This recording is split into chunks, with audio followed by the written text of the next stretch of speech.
I'll talk about the painting here, but first I want to document something. I don't know. There's this baby deer. There's this newborn deer. I'll put a video of it up, like when it was first born. And it was just like wandering around without its mom. And like, if you know anything about baby deers, they don't do that, especially newborns. And I don't know, like, my dad and I got kind of concerned, and we weren't like going up to it or anything. We were just watching it.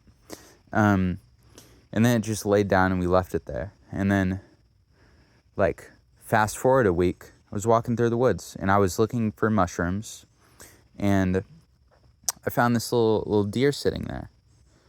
And it's the same baby. And I spent like 30 minutes just sitting there and writing poetry about it and like talking to it. And then I was like, you know what? I'll put some guitar behind this. So I walked back and I grabbed my guitar. And then I spent like another 30 minutes doing stuff. And I recorded a small segment of it. I only took one recording of the actual song. And I messed up. And it doesn't sound the best, but like, you know, I wanted to document it anyway. Because it's a little guy. It's a cool little guy. And I don't know. The song might be a little morbid, maybe. I don't know. It's like talking about its death and stuff, but not in a sad way. It's just like, you know, it's alive now, and I'll talk about it afterwards. I'll just show it.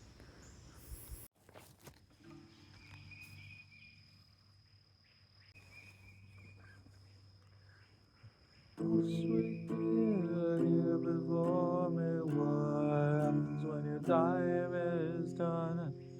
You travel onward, unmoving, to shot you with this gun. Oh, where will you go? Right where you belong, buried beneath the snow,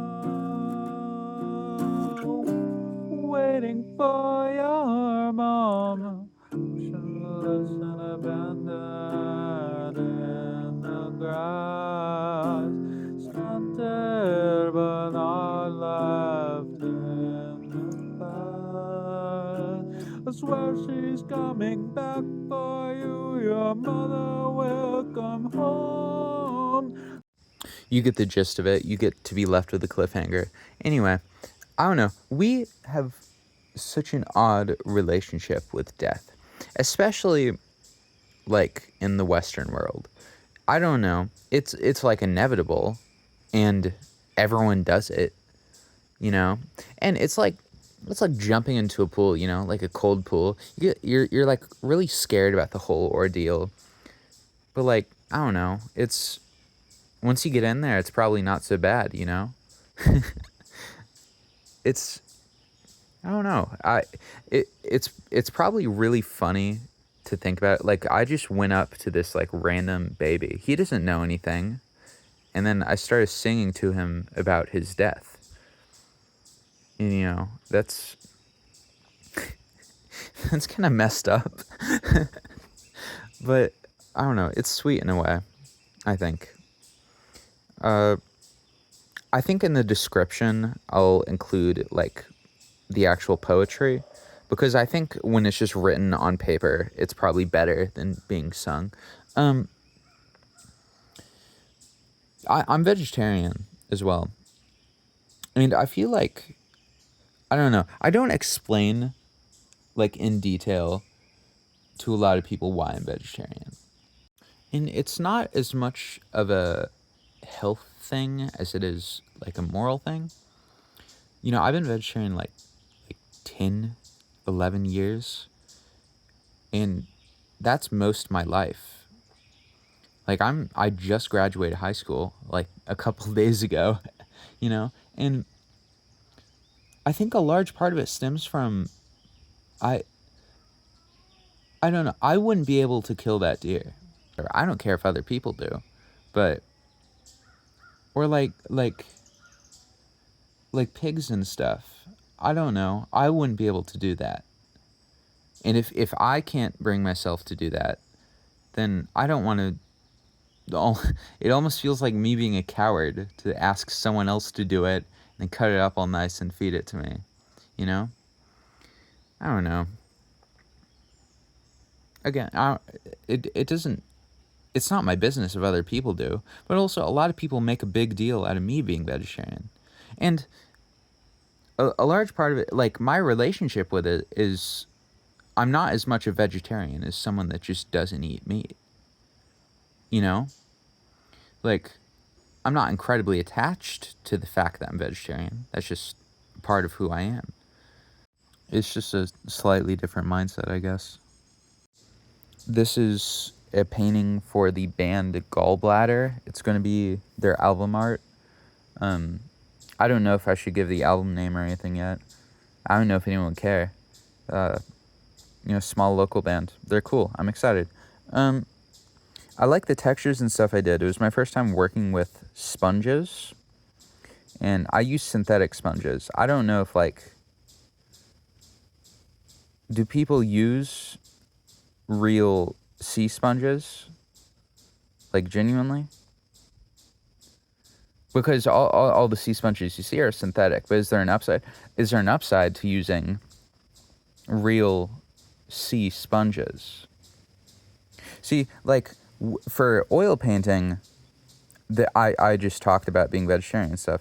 I use, the paintbrush I use most is the one I'm holding in this clip. It's boar's hair.